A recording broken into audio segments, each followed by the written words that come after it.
बच्चों, मैं एक असिस्टेंट प्रोफेसर हूँ और मैंने कई एग्ज़ाम क्लियर किए हैं, लेकिन जो सबसे बड़ा एग्ज़ाम मैंने क्लियर किया है वो यूजीसी नेट है। यूजीसी नेट मैंने क्लियर कर लिया है और मैंने एक इंटरव्यू भी दिया था और उस इंटरव्यू में मैंने बताया था कि मैंने इंटर भी प्राइवेट की है और मैंने जो है अपना जो मास्टर है वो भी प्राइवेट ही किया है, यानी कि मास्टर तक मैंने प्राइवेट किया है। 10th तक मैंने रेगुलर पढ़ा है और उसमें भी 5वीं क्लास तक मैंने सरकारी स्कूल में पढ़ा है। तो छठी से लेकर 10वीं तक मैंने बस स्टडी की है। वो सरकारी स्कूल का आपको पता ही है क्या पढ़ाते हैं। और फिर मैंने उसके बाद 10वीं के बाद जो मेरी 10th के बाद जो मेरी पढ़ाई हुई है वो सब मेरी प्राइवेट हुई है। तो ये जो एग्ज़ाम होता है यूजीसी नेट का जो एग्ज़ाम होता है, ये टॉप 10 हार्ड जो इंडिया के जो हार्ड टॉप 10 एग्ज़ाम है उनमें आता है। तो इसको मैंने क्वालिफ़ाई कैसे कर लिया है और दो जो अदर एग्ज़ाम्स हैं वो भी मैं क्वालिफ़ाई कैसे कर पाती हूँ, उसके पीछे का राज क्या है। देखो, मैं एक हाउसवाइफ हूँ, मैं जॉब भी करती हूँ और मैंने जब ये यूजीसी नेट क्वालिफ़ाई किया है तो मैंने अपनी ससुराल में रहते हुए किया है। तो मुझे घर की ज़िम्मेदारियाँ भी निभाई है मैंने और फिर भी मैंने क्वालिफ़ाई किया है। लेकिन उसके पीछे का राज क्या है, ऐसी क्या बात है कि उसको मैं क्वालिफ़ाई कर लिया है, क्योंकि उसमें बैठे होंगे 528 पूरी इंडिया में से मेरे 100 सब्जेक्ट और मेरी कैटेगरी में सिर्फ 528 बच्चे ही सेलेक्ट हुए थे जब मैंने यूजीसी नेट क्वालिफ़ाई किया था। सोशियोलॉजी में मैंने यूजीसी नेट क्वालिफ़ाई किया है तो उसमें 528 बच्चे ही क्वालिफ़ाई हुए थे। तो ऐसा क्या था कि यानी कि मेरे सब्जेक्ट और मेरी कैटेगरी की बात कर रही हूँ मैं, वरना 83 82 या 83 सब्जेक्ट में यूजीसी नेट होता है, सबके अपने अपने सेलेक्शंस होते हैं सब सब्जेक्ट्स में। तो सोशियोलॉजी ओबीसी में 528 बच्चे सेलेक्ट हुए थे नेट के लिए। उसमें आप सोचो कि दिल्ली यूनिवर्सिटी, जामिया यूनिवर्सिटी जैसी टॉप यूनिवर्सिटी से भी बच्चे बैठे होंगे और मैं एक प्राइवेट पढ़ने वाली बच्ची, मैंने एग्ज़ाम क्यों क्लियर कर लिया है। तो देखो, एक तो मैं पढ़ाती रहती हुई और सबसे राज की बात यह है कि मेरा मैथ जो है वो मजबूत है। मैथ पर मेरी बहुत अच्छी पकड़ है, मैथ और रीजनिंग। ये आपका मैंने जितने एग्ज़ाम दिए हैं मैंने तो कभी कोई से एग्ज़ाम में भी नहीं देखा कि मैथ और रीजनिंग ना आई हो। मुझे लगता है कि कोई भी एग्ज़ाम ऐसा नहीं है जिसमें मैथ या रीजनिंग ना आती हो। तो अगर आपका मैथ और रीजनिंग बहुत अच्छा है तो मैं समझती हूँ कि आप एग्ज़ाम क्लियर कर लोगे। सब्जेक्ट तो पढ़ ही लेते हैं सभी। अब देखो, सब जो पिछड़ जाते हैं मैथ रीजनिंग में पिछड़ जाते हैं। जैसे मान लीजिए सोशियोलॉजी का स्टूडेंट है तो आर्ट साइड का स्टूडेंट है और वो उसका मैथ अगर मजबूत नहीं है और रीजनिंग मजबूत नहीं है तो वो वहाँ पर क्वालिफाई नहीं कर पाएगा। अब बात आती है ये देखो, 10th लेवल तक का अगर मैथ आपका अच्छा है तो काफ़ी सारे एग्ज़ाम में काम हो जाता है। 10th लेवल तक का एग्ज़ाम आपका बहुत अच्छा होना चाहिए। अब मैंने एक बात देखी है कि जो भी यूट्यूब पर वीडियो बनाई जा रही है, बहुत सारे टीचर्स पढ़ा रहे हैं, बहुत सारा कंटेंट यूट्यूब पर अवेलेबल है, लेकिन एक बात है कि जो पढ़ा रहे हैं वो सब कॉम्पिटिटिव एग्ज़ाम के लिए पढ़ा रहे हैं, यानी कि सीधा जैसे डीआई के क्वेश्चन करा रहे हैं, तो उनका जो बेसिक है वो नहीं पता है। और स्कूल के स्टूडेंट को भी देखो, मैं स्कूल में पढ़ाती हूँ और कोचिंग भी कराती हूँ, ऑनलाइन और ऑफलाइन दोनों ही कोचिंग कराती हूँ। माशाल्लाह काफ़ी बच्चे पढ़ते हैं, लेकिन ये है कि वो एक चीज़ है, जैसे मान लीजिए बेसिक कॉन्सेप्ट क्लियर नहीं है।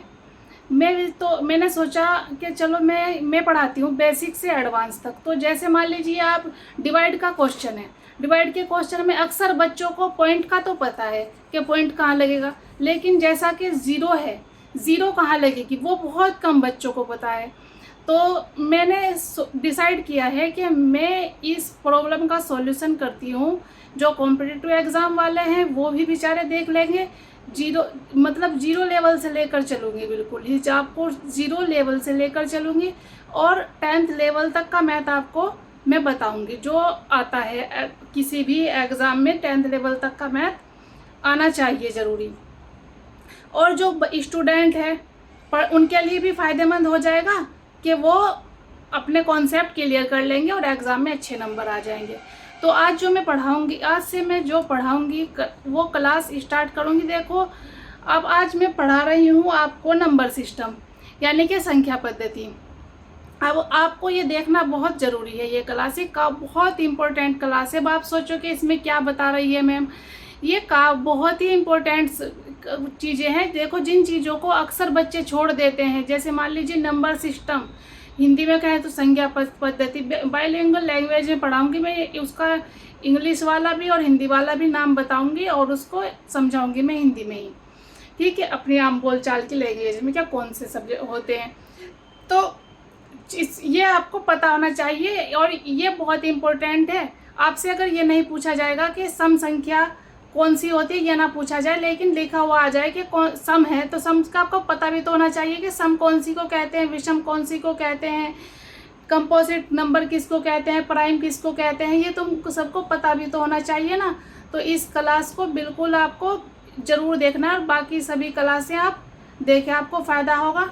आपके फ़ायदे के लिए ये बात सोचकर मैं पढ़ा रही हूँ कि यूट्यूब पर सब व्यूज़ के लिए सब अपनी कॉम्पिटिटिव एग्ज़ाम की तैयारी करा रहे हैं और वो एडवांस में जैसे DI उठाया और उसको सॉल्व करा दिया, पीछे की वो काट फाँट कर देते हैं कि ये इससे कटा, इससे कटा, इससे कटा, और बच्चे को यही नहीं पता कि काटा कैसे जाता है। ये बोलेंगे ये उड़ाया, ये उड़ाया, ये उड़ाया, उड़ाया कैसे जाता है वो बच्चे को पता नहीं है। तो ये बातें मैं बता रही हूँ और एक कोशिश छोटी सी कर रही हूँ, अगर मुझसे अल्लाह ताला करा दे भला हो जाए बच्चों का, तो मैं आज आपको पढ़ाऊंगी नंबर सिस्टम।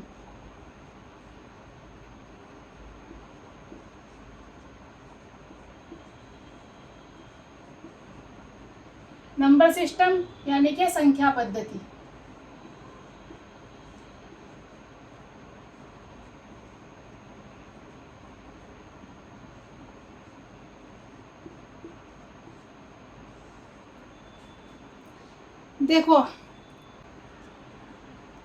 देखो नंबर सिस्टम में होता है कॉम्प्लेक्स नंबर, यानी कि सम्मिश्र संख्याएं। इस कॉम्प्लेक्स नंबर दो तरीके के होते हैं, दो टाइप के होते हैं। एक होता है रियल नंबर, एक होता है इमेजिनरी नंबर। इमेजिनरी नंबर तो बस हमने इमेजिन कर लिए हैं, और रियल नंबर के ये सब पार्ट होते हैं इसमें। रियल जो होते हैं जितने भी आपके नंबर हैं, प्लस माइनस वाले सभी, जिनको आप संख्या रेखा पर दर्शा सकते हैं, ठीक है, वो सभी आपके रियल नंबर है। जितने भी आपके 1 2 3 4 5 अनंत तक जितने भी नंबर है, -0 -1 -2 -3 जितने भी हैं पॉइंट वाले, सभी नंबर्स जो हैं रियल नंबर है, यानी कि वास्तविक संख्याएं हैं। अब इसमें आते हैं इंटेजर्स, ये पूर्णांक। इंटेजर्स पूर्णांक, यानी कि पूर्णांक उनको बोलते हैं जो मतलब पूरे अंक होते हैं, जिनमें पॉइंट नहीं होता है, बिना पॉइंट के होते हैं। जैसे मान लीजिए 1 2 4 500 105 150 250 500 कितने भी हो जाए, यानी कि पूरा जो नंबर होता है उसको इंटेजर्स बोलते हैं, यानी कि पूर्णांक बोलते हैं। और डेसिमल होता है आपका जिसमें पॉइंट आता है, ठीक है, जो पॉइंट में लिखे जाते हैं। जो नंबर आपके पॉइंट में लिखे जाएंगे वो आपके डेसिमल होंगे, यानी कि जो आपके होंगे दशमलव संख्या, डेसिमल बोलते हैं दशमलव संख्या। जिनमें दशमलव हो यानी कि पॉइंट लगा हो, दशमलव लगी हो, वो दशमलव है। और जिनमें पॉइंट ना लगा हो, पूरा नंबर हो, उसको कहते हैं इंटेजर या पूर्णांक। और जिसमें दशमलव लगी हो उसको दशमलव संख्या या डेसिमल नंबर कहते हैं, ठीक है। और ये चीज़ें जानना आपको बेहद ज़रूरी है, यह मैथ का बेस है। यानी जैसे बोलते हैं ना कि जहाज़ को उड़ाने से पहले जहाज़ के स्ट्रक्चर के बारे में पता होना चाहिए। तो भाई अगर आपको मैथ पढ़ना है तो मैथ में कौन सी संख्या को क्या कहते हैं, कौन से नंबर को क्या कहते हैं, कौन से नाम का नंबर से क्या मतलब निकलता है, वो आपको पता होना बेहद ज़रूरी है। ये काफ़ी इम्पोर्टेंट क्लास है, मैं बिल्कुल इम्पोर्टेंट चीज़ें पढ़ा रही हूँ और आपको देखना आपकी जिम्मेदारी है। तो फिर आपके जो दशमलव ये हो गए, जो ये आपके पूर्णांक होते हैं, जो इंटीजर होते हैं, ये आपके होते हैं 4 टाइप के, एक नेगेटिव, एक पॉजिटिव, एक इवन, एक ऑड। देखो नेगेटिव तो वो होते हैं जिनके पास सामने माइनस का साइन लगा हो, जैसे -1, -2, -4, -100, जिनके सामने माइनस का साइन लगा हो वो तो होते हैं माइनस, यानी कि नेगेटिव। नेगेटिव हिंदी में कहते हैं ऋणात्मक। और पॉजिटिव वो होते हैं जो आपके सिंपल नंबर जोन से आपके गिनती में काम आते हैं, 1 2 3 4 5 कुछ भी, मतलब ये सब होते हैं पॉजिटिव। एक होते हैं इवन, एक होते हैं ओड। ये जो इंटीजर्स हैं ये 4 टाइप के होते हैं, नेगेटिव, पॉजिटिव तो आप समझ गए। नेगेटिव यानी कि जिसके सामने नेगेटिव का साइन लगा हो, हिंदी में कहते हैं ऋणात्मक। और पॉजिटिव यानी कि जो प्लस वाले हैं इनके सामने साइन नहीं लगाते, ऐसे नहीं लिखते कि +1 +2, ये 1 2 डायरेक्ट लिखे जाते हैं, प्लस का साइन होता है, ठीक है। फिर तीसरा टाइप होता है इसका, इनमें जो आपके इंटीजर्स यानी कि पूर्णांक है इवन, और एक होते हैं ओड। इवन वो डिजिट्स हैं जो 2 से डिवाइड हो जाते हैं, जैसे मान लीजिए 2 4 6 8 10 12 14। और इसकी एक ट्रिक मैं आपको बताती हूँ। इवन नंबर पहचानने के लिए आपको इवन नंबर को सम संख्याएं बोलते हैं, सम बोलते हैं, हिंदी में बोलते हैं सम, और ओड को बोलते हैं विषम, ठीक है। तो सम जो होता है उसके लास्ट का डिजिट जो होता है 2 4 6 8 या 0 होता है, ठीक है। अगर लास्ट का डिजिट आप कितना भी बड़ा नंबर लिखो, जैसे 2 4 3 9 5 2, ठीक है, और इसके बाद में लिख दिया मैंने 6, इतना बड़ा नंबर है, और आपसे पूछा जाए कि ये बताइए ये ऑड है या इवन है, तो आपको सिर्फ लास्ट का डिजिट देखना है, ये 6, ये 2 से डिवाइड है या नहीं। अगर ये 2 से डिवाइड है, या 2 के टेबल में देखो ये नंबर है 2 2 जा 4 2 3 जा 6 2 4 जाए 2 5 जा 10 की 0, 2 दूनी 4 2 3 6 2 चौका 8 2 5 10 की 0। इन नंबर में से कोई सा नंबर लास्ट वाला है, यहाँ लास्ट देखो, या ऐसे सोच लेना कि 2 से डिवाइड है, 2 से डिवाइड है, और ये है आपका 6 है, ये 2 से डिवाइड है, इसका मतलब है ये नंबर इवन है। अब अगर मान लीजिए मैं इसके बाद यहाँ पर लिख दूँ 3, अब आपसे पूछा जाए कि बताइए ये पूरा नंबर ऑड है या इवन है, तो आप लास्ट का डिजिट देखोगे, क्या है 3, 3 2 से डिवाइड नहीं है, या ये नंबर याद रखो इनमें से नंबर नहीं है, तो इसका मतलब ये है कि ये नंबर इवन नहीं है, ये नंबर ऑड है, ठीक है। जो 2 से डिवाइड हो जाएगा वो आपका इवन नंबर है, और जो 2 से डिवाइड नहीं होगा वो आपका ऑड नंबर है। इवन बोले तो सम और ऑड बोले विषम, ठीक है। अब आपके जो ये यहाँ तक हो गए। अब इसमें जो इंटीजर्स का जो पॉजिटिव वाला पार्ट है, इस पॉजिटिव के भी दो टाइप होते हैं, एक होता है वोल नंबर, एक होता है नेचुरल नंबर। नेचुरल यानी कि प्राकृतिक संख्याएं। अब वोल नंबर क्या है? वोल नंबर देखो 0 1 2 3 4 5 लास्ट तक कहीं तक भी गिन दो, जिसके साथ 0 भी लगा लोगे आप। वोल नंबर में 0 भी होती है, और नेचुरल नंबर जो है हमारे जो गिनती में काम आते हैं ये होते हैं 1 2 3 4, यानी कि ये क्या है, ये 1 से स्टार्ट होंगे और वोल नंबर जो है 0 से स्टार्ट होंगे।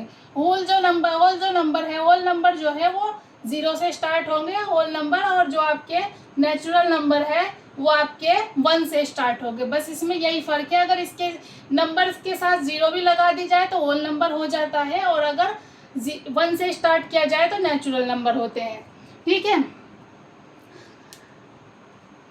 अब आपका यहाँ पर रह गया एक चीज़, ये नेचुरल नंबर भी आपके 2 टाइप के होते हैं। नेचुरल नंबर भी आपके 2 टाइप के होते हैं। एक होते हैं प्राइम नंबर,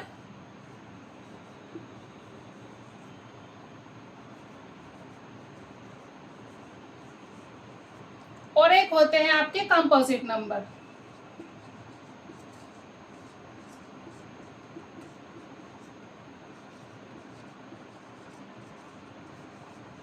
प्राइम नंबर वो होते हैं, देखो जो प्राइम नंबर यानी कि अभाज्य संख्या है, कंपोजिट नंबर यानी कि यौगिक संख्या है।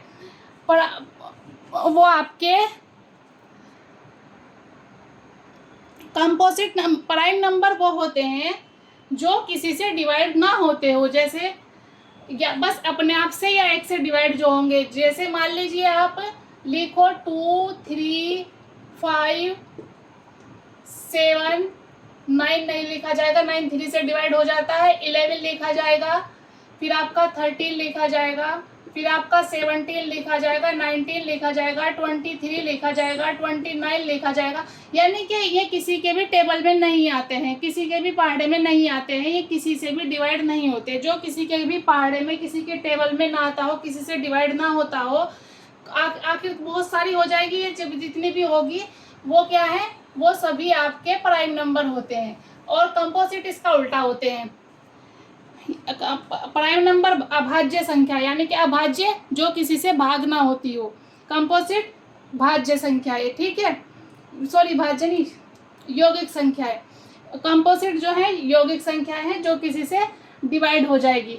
जो मान लीजिए डिवाइड हो जाती है, जैसे मान लीजिए 6 है डिवाइड हो जाता है, 8 है डिवाइड हो जाता है, 12 है, वो जो भी संख्या है किसी के टेबल में आ जाती है वो है आपकी कंपोजिट नंबर। ये तो हो गई इधर की बात इंटीजर्स वाली। अब आपकी आती है, इंटीजर्स होते हैं यानी कि पूरे नंबर, पूर्णांक, इनको पूर्णांक कहते हैं हिंदी में। और ये डेसिमल नंबर जो है ये क्या है, दशमलव वाले नंबर है। दशमलव वाले नंबर के क्या क्या टाइप होते हैं, देखो ये होते हैं टर्मिनेटिंग, नॉन टर्मिनेटिंग और फ्रैक्शन। टर्मिनेंट यानी कि शांत दशमलव, नॉन टर्मिनेट यानी कि अशांत दशमलव, और ये होते हैं फ्रैक्शन यानी कि भिन्न बटे में लिखे हुए। देखो एक होती है जिस तरीके से लिखा 3 2 9 ऐसे पॉइंट में लिखी हुई, तो ये होते हैं टर्मिनेटिंग और नॉन टर्मिनेटिंग, 2 टाइप के, शांत और अशांत। जो वो चलो शांत अशांत आपको बाद में पढ़ाएंगे कि शांत काय को बोलते हैं और शांत काय को बोलते हैं। अभी आप समझो कि जो पॉइंट में लिखी है वो दो टाइप की होती है, 2 टाइप की, एक शांत एक अशांत, यानी कि एक टर्मिनेट हो जाती है, एक टर्मिनेट नहीं होती है, नॉन टर्मिनेटिंग होती है। और एक होती है फ्रैक्शन, फ्रैक्शन जैसे 2/5 ऐसे अपॉन में लिखी हुई, इसको कहते हैं फ्रैक्शन, हिंदी में कहते हैं इसको भिन्न, ठीक है। तो डेसिमल जो है 3 टाइप के हो गए, जो दशमलव संख्या है वो 3 टाइप की हो गई। अब ये जो नॉन टर्मिनेटिंग है ये भी 2 टाइप के होते हैं। एक होते हैं नॉन टर्मिनेटिंग, देखो आपको चलो यही बता देती हूँ। टर्मिनेटिंग जो होता है वो ऐसे होता है जैसे 2.523, यहाँ पे मान लीजिए खत्म हुआ, ठीक, तो ये हो गया, यानी कि यहाँ तक ही बस डिवाइड हो के खत्म हो गया। अब ये हो गया टर्मिनेट। नॉन टर्मिनेट का क्या मसला है कि मान लीजिए 2.53214, मतलब ये कभी ख़त्म ही नहीं होता, चलता ही रहता है। डिवाइड जब आप करोगे ना इसको तो ये ना पूरा डिवाइड नहीं होगा, चलता ही रहेगा, चलता ही रहेगा। अब ये नॉन टर्मिनेटिंग है, जो यानी कि ख़त्म नहीं होता, डिवाइड होता ही रहता है, पॉइंट ख़त्म ही नहीं होता। तो क्या होता है, बार बार जब आप डिवाइड करते हो तो बार बार शेष बचता रहता है, शेष बचता रहता है, शेष बचता रहता है, आपका रिमाइंडर बचता रहता है, बार बार आपको वो कितना भी लंबा लेते जाओ तो वो ख़त्म नहीं होता, तो उसको कहते हैं नॉन टर्मिनेट। तो जैसे मान लीजिए हम 5 को 2 से डिवाइड करें तो 2 2 जा 4, 1 बचेगा, और हम यहाँ पर पॉइंट लगाएंगे, यहाँ 0 लगाएंगे, 2 5 जा 10, खत्म हो गया। इसका मतलब है ये टर्मिनेट हो गया, यानी कि टर्मिनेटिंग है। और अगर ये बेचारा ख़त्म ही ना हो, पॉइंट के बाद बार बार रिमाइंडर बचता रहे, आप बार बार लगाते जाओ, तो वो होता है नॉन टर्मिनेटिंग। तो ये टर्मिनेटिंग यानी कि शांत दशमलव, शांत, ये शांत मत समझना कभी, शांत समझ लो, देखो शांत, ये वाली शांत नहीं, शांत ऐसे लिखते हैं हिंदी में इसको, शांत, शांत दशमलव, यानी कि है मतलब वही कि शांत हो जाती है, ठीक है। और ये अशांत है, ये शांति नहीं पकड़ती, ये शांत नहीं होती है, ये है अशांत दशमलव। अब ये और वो फ्रैक्शन है, वो भिन्न है, वो तो पता है आपको, जैसे मान लीजिए 2/5 लिखा हो भिन्न, तो फ्रैक्शन पता भी होगी बच्चों को, ठीक है। और यहाँ से ये जो नॉन टर्मिनेटिंग है ये तो 2 टाइप की होती है, एक रिपीटिंग एक नॉन रिपीटिंग।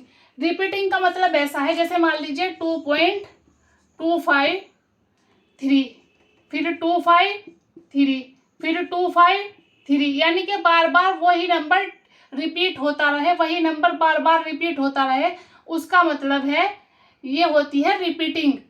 यानी ये होती है रिपीटिंग, यानी कि आवृत्ति, बार बार रिपीट होता है। और नॉन रिपीटिंग का मतलब ये है कि जो नंबर बाद आ रहे हैं वो अलग अलग आ रहे हैं, रिपीट होकर नहीं आ रहे हैं, वो अलग अलग नंबर आ रहे हैं। तो जो रिपीटिंग होते हैं उसको हम रैशनल नंबर कहते हैं, और जो नॉन रिपीटिंग होते हैं उनको इर्रेशनल नंबर कहते हैं। रैशनल नंबर हिंदी में कहते हैं परिमेय संख्या है, और इर्रेशनल अपरिमेय संख्या है। ठीक है, तो ये थे आपके आज के सभी नंबर्स, जो नंबर सिस्टम है ये वो था, और ये आपको जानना बहुत ज़रूरी था। तो ये बिल्कुल बेसिक बताया है मैंने। और फिर आपको देखो प्लस माइनस और मल्टीप्लाई तो आप जानते होंगे। मैं फिर आगे आपको डिवाइड से स्टार्ट करूँगी। कोर्स आपकी क्लास जो है डिवाइड से स्टार्ट होगी और 10th लेवल तक जाएगी इंशाल्लाह। तो डिवाइड से स्टार्ट करूँगी कि ज़ीरो कहाँ लगती है, पॉइंट कैसे लगाया जाता है। अगर आपको पता है तो भी आप रिवाइज़ कर लेना, और अगर नहीं देखना है तो वो वाली क्लास देखना। मैं तो चाहती हूँ कि आप सभी क्लास देखें, और छोटे बच्चे जो हैं वो ज़रूर देख लें, उनके काम आएगी। और ये कॉम्पिटिटिव एग्ज़ाम वाले इसको ज़रूर देख लें। ठीक है, कॉम्पिटिटिव एग्ज़ाम वाले इसको ज़रूर देख लें कि ये बहुत इम्पोर्टेंट है नंबर सिस्टम। बहुत सारे एग्ज़ाम्स में लिखा हुआ भी आता है, जैसे यूपी SSC पैट में लिखा हुआ है कि नंबर सिस्टम आएगा। ठीक है, स्पेशल लिखा रहता है कि नंबर सिस्टम में से भी क्वेश्चन आएंगे। ठीक, तो आज के लिए बस इतना ही। और मैथ पर पकड़ ज़रूर बनाइएगा आप। मेरी वीडियो देखो, कहीं ट्यूशन लगाओ, किसी और की वीडियो देखो, कुछ भी करो, मैथ पर आप अपनी 10th लेवल तक का मैथ आपका मजबूत होना ही चाहिए, तभी आप कोई भी एग्ज़ाम क्लियर कर पाओगे, वरना आप हर एग्ज़ाम में लटके ही रह जाओगे। ठीक है, आज के लिए बस इतना ही।